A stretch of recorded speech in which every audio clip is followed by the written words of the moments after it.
さあ、あの車は今ということで非常に大好評なんですけれども、前回のですね非常にリクエストの多かった車に続き多かったあの車見つけましたね。今回はこちらにある車なんです。これで分かっちゃうね。さあということで、トラストさんといえばもうね皆さんお分かりだと思いますけれども、そう 35GTR です。あの車は今あの 35GTR 確かにねもうここ何年も見られなくなってしまったんですけど、2台あったはず。それが一体どうなったのかというところできたんですが、あれないけど、これトラストさん当然ねもう最初から置いた。おすごい音、やばい、出た、来た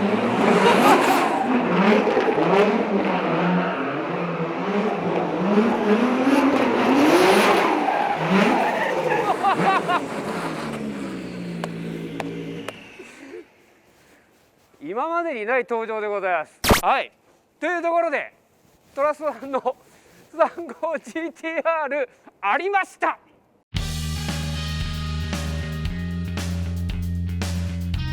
乗っていたのはこの方でございました。はい、こんにちは。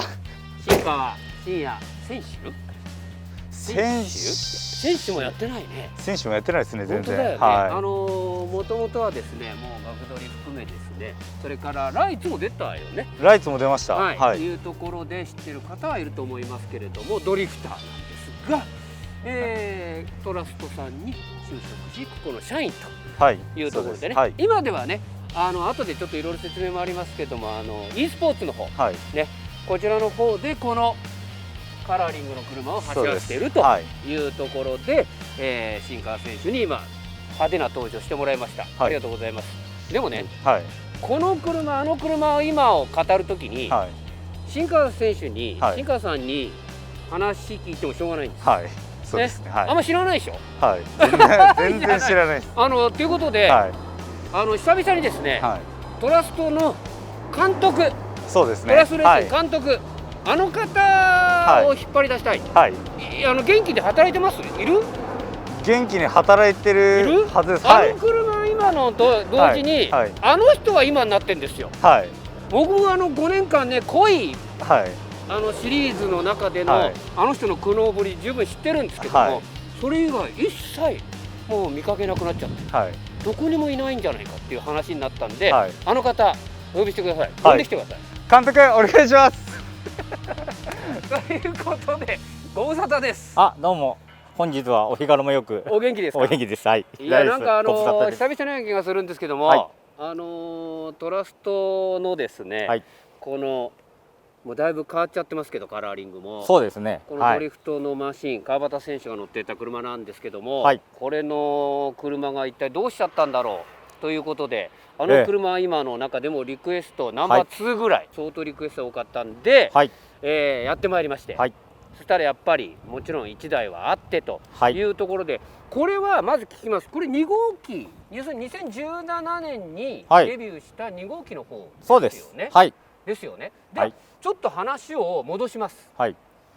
2014年からなんですよ。トラストさんがこのグレッディ 35RX ね、最初の1号機を作ったのが2014年から2018年まで。5年間使ってました。で1号機がですね2014年でデビューしたの覚えてます？富士。覚えてますよ。黒かったやつ。雨かなんかウェットで。ドウェットの雨でもう炭素で終わっちゃったやつ。川端にこれ無理ですって言われたやつです。もうあれがデビューで、シェイクダウン、ほぼシェイクダウンで、そうですね。もうなんだかわかんないままうやむやに終わった。で2戦目の鈴鹿、覚えてます？覚えてます。覚えてますよね。僕もよく覚えてます。動かなくなっちゃったんですよね。リレーヒューズが飛んじゃったんですよね。そうあの時プッシュボタンだったんで、そうなんですよ。あれはねギアが入ったままプッシュボタンを押しちゃって、でそこでスターターの加熱しちゃってヒューズが切れちゃったの、それがね気がつかなかったんですよ。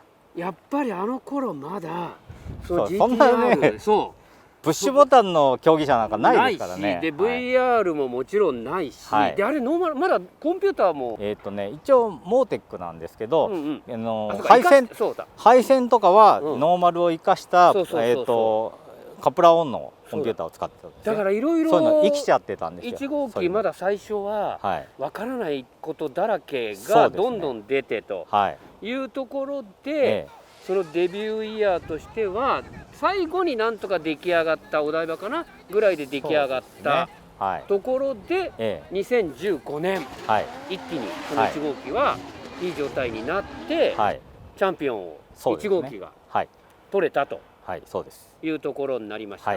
で2016年も今度ですね、2016年はちょっと1台なんかすごい車がいたんで、なかなかこうそうですね、でもあれのおかげで、これはもうこの車ベースじゃもうダメだと、もう1台作り直そうっていう話になったんですよね。2017年にこれがついにできた、ついに2台体制、まあ大変だったんじゃないですか。そうですね、本当にうちもそのチームって言っても基本はみんな普段は開発の仕事をしてるメンバーで選抜していってたんですけど、車が2台となったらメンバーは基本的には倍なんで、で仕事もちゃんとしつつ、メンテナンス2台しつつ、でレースの時はみんなで行ってってなると、結構大変でしたね。ですよね。でまた2台あって全く同じかっていうと全然違ってて、そうですね。これはある意味川端スペシャル的なところもちょっとあって、この足回りがだいぶそのメンバーも含めていろいろ変えたと聞いてます。もうそうですね。1号機とはほとんどそのエンジンは共通で行ってたんですけど、基本的にはもう全然別な作り方で作りました。その2017年、実はシリーズチャンピオンは取れなかったんですよ。2位だったんですが、これですよね、世界チャンピオンになった車は。そうですね、まさにこれ最初の初代チャンピオンですね。初代、FIA IDC チャンピオンカーですよ。ですからその時はもう世界中にこの 35GTR それからトラストレーシングというものを示したことできた、川端選手とともにという感じでしたけど。そうですね、そんな時もありましたね。ピークですね。確かにあそこが頂点かなみたいなところありますね。でその世界チャンピオン取って、でもう一回またやっぱりどうしても D1 チャンピオン取らないといけない、2018年2大体制、しかし残念ながらちょっと届かず、そうですね、いうところ、でも覚えてます？ 2018 年これ記録残ってるんですよ、この車。何ですか？単走。そうですね、ぶっちぎりで全部単走ほぼ取った、で全部なんか100点満点ぐらいみたいな、そうですね。でそれをいわゆる川端選手なのかこの車なのかわからないんですが、ちょっと単走番長的ななんかイメージと、で追走でどうしてもちょっと勝てない。そうですね、やっぱり勝てないだってレベルの高いところの話なんですけどね、あと一歩というところがあって、で単走チャンピオンを取ったんですけど、シリーズは取れず、で2018年で終えた、そうですね。今2号機そのものなんですけど、むちゃ綺麗な状態で。そうですね、これはもう中身まんまですか？中身はまんまなんですけど、外見だけe スポーツの方を最近やってますんで、それに合わせてスポーツのリバリーにまんまこれで使う状態でいるという状態ですから、このカラーリングで先ほどの新川、そうですね、新川選手が実際に運転 e スポーツの中で運転している車のカラーリングというところになって、今現役とか走る場所はちょっとないんですね今ね。これあれからね、本当はね、これでちょっとシンカーに乗らせてと思うんですけど、ちょっと今のレギュレーションと合わない部分があったりとか、いろいろ忙しくて、そうなんですよ。じゃあちょっとですね、改めて当時のままということなんで、車の方ちょっと説明してもらいたいと思います。さあということでまずはエンジンからなんですけども VR、これ2018年にじゃあドリフトで使った時のまんまです。まんま、はい、これ実際トラストさんが作ったエンジンは、はい、4.1 リッターですね。4.1、はい、4.1最初の頃は4リッターだったんですけど、はいはい、途中から4.1リッターにクランクの方でちょっとストロークアップして、そこからずっと 4.1 を使ってますね。はい、でターボはこれは 20G ですね。20G だ。はい。でブーストいくつでどのぐらいで使ってました？1000馬力出ないぐらいですかね。これは。はい。そのぐらい。で実際は上げようと思えば、はい、多分1100ぐらいはいけない。いやターボ的には 20G だとやっぱり1000馬力かけるぐらいなんですね。なるほどなるほど。はい。でもっていうところはじゃあタービンもちろんいろいろあるからテストして、そうです。最初の頃は4リッターに 25G をつけてて、まあ1000馬力が全然超えてたんですけど、はいはい、結局やっぱりもうちょっとピックアップ良くしたりとかっていうのでターボをちっちゃくして合わせてってそうですね。はい。大体いいところと。はい。で1000馬力あるかないかぐらいで、そうです。それはドライバー的にはもっとパワー欲しいとかっていう時はあったんですか？逆に大体追走の時とかパワーをブースト最低ブーストに下げるとか、パワーを落とす乗りやすい方向にしてたぐらいなんで、まあ1000馬力まあ近くあれば十分だなっていう。だったら下から使いやすい方が。なるほど。はい、じゃあ基本的にはでもやっぱ VR は割とトルク的なものも余裕があってドリフトにはそうただやっぱりちょっと他のエンジンと比べて、まあ、車体のあれもあるんですけどスタートがやっぱりしにくいんですよね。もう書いちゃって特設コースはいなんかにおいてはやっぱりなかなかいいところを使えない、そうスタートで追走で出遅れちゃうともうそこで勝負権なくなっちゃったりするんで、だからこれなんか途中で後ろのトランクにドライブシャフトとか入れたりとか少しでもリアにトラクションかかるようにとかやってました。はい。ミッションこれホリンジャーですね。ホリンジャー。はい。これもホリンジャーはずっとそうですね。壊れず、はい、これも一度も壊れたことないですね。これ重量は2号機どのぐらいでしたっけ？1300。いや1200。200台。1260とかそんなところでしたね。これはやっぱり削ったんですね。そうですね。ボディは結構細かいところまで切ったりとか余計な、まあ本来だったら、はい、補強で残しておきたいところとかも、はい、外して、無駄な補強はもう入れないと。もともとのボディがもうすごいしっかりしてるんで、またタイムダックとかだとそれはあった方がいいのかもしれないですけど、ドリフトだとそれよりもやっぱり軽さっていうところでもう極力取りましたね。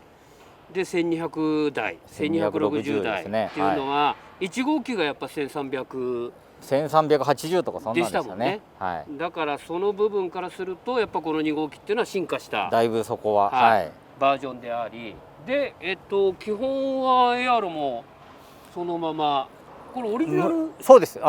一番最初の頃はロケットバニーつけてたんですけども、2号機からはこれ、オリジナルのエアロに変わってるんですよ。なかなか分かりにくかったんですけどね。そうなんですよ。はい。これ売ってます今？一応売ってるんですけど誰も分かってないんではい。そうだろう。売ってます。だから実はこのフルキット、トラストさん早かったってことですね。35GTR のこのオーバーフェンダーのやつね。もう17モデル用にすぐ作ったんですけど、そうですよね。だから分かりにくかったんですよね。そうですね。やっぱね。はい。足はこれナックル自体は、アップライト自体はノーマルを使ってて、ナックルの部分っていうのは今スチールかな、削り出しのをアクセルの止めるボルトと友締めで。切れ角としては十分なんですか？これ以上いくと、1号機より2号機の方がラックの位置を変えて、逆間になりにくくはしてるんですけど、これ以上いくとこう前ラックとかにしないとやっぱり逆間になっちゃう位置までは持ってってるんですね。はい。なんか即行けそうな気がするんですが。どこにですか？どっかサーキット走る。ダメですか？使えないですか？みんな早いんですもん。でも今みんな車すごいし。すごいよね。タイヤもそうですけど、やっぱ車も昔ってやっぱりチューニングカーのテイストがあって、まあ、これもだいぶちょっとそこからずれてきちゃったんですけど、そのレーシングカーの作りにもなっちゃってて、もうすごいなっていう感じなんですよね。前側もパイプでもいいですね。あれをずっとやりたいってずっと言ってたんですよ、僕。あの状態のが楽ですよね。しかも3号ってノーマルの部品がむちゃ高いんですよ。確かに。このだってバンパーとかだってむちゃ高いですから、これ今ノーマルなんですよ、これ。これノーマル2個のかぶせの。ウラジオストック行くとガムテープだらけになって降りてきた状態がそのままサーキットにありましたもんね。で向こうで修理してるっていうのが確かに1号機は手荷物ものすごい持ってったりしましたからね。そういう苦労はあるというところ。ただどうでしょう、35GTR 今もし D1 出たら通用しますかね。そこそこいける気がしますね。なるほど。やっぱバランスとしてはいいんでしょうね。今のレギュレーションだともっと前できなかったこととかまたいろいろできる、やっぱりですよね。そうですね。でまだやり足りないとことかもあったんで、ですよね。本当だったらやってほしいな、誰かに。なんでそうだ。ですから実はこれ2号機ね、白いチームトヨドリフトね、東洋のカラーリングだったやつなんですけども、もう1台末永正夫選手が乗ってた方は、あれ一旦中国そうですねで戦うので、中国の方が乗ってというところなんですよね。ただなんかまたもしかしたら日本に来るかもしれないみたいな。そうです。というところで、1号機は中国の方に行ってしまって、で2号機が今このカラーになって、でもあの時のまんま綺麗に残されて、多分これはいつでも動かすよっていうね気持ちの表れだとは思うんでね、ドリフトだけじゃなくてですね、本当にトラスさんが5年間で培った経験とその技術は、これやっぱり 35GTR スペシャリストなんで、その経験は何かの形で生かしていただきたいと思います。楽しみにしてますんで。はい、わかりました。サーキットでいつでもお待ちしてますので。ということで今回は、トラスさんとこの 35GTR 車は今綺麗にありました。ありがとうございました。はい、ありがとうございました。さあまだ今年コロナの収束も見えない状況下の中で、今回ですね東北地方を含め大きな地震がありました。そしてその中で我々が本当にいつもお世話になっている恵比寿サーキットも非常に大きな災害というところでコースの方が使えなくなってしまったというところで、本当にですねトラストのこのメンバー含め早くその恵比寿サーキット元気になって元通り復旧してくれることを願っておりますので、エールを送りたいと思います。それではですね、本当に大変だと思いますけれども、我々みんな応援しております。応援しておりますので頑張っていただきたいと思います。せーの、頑張ろう。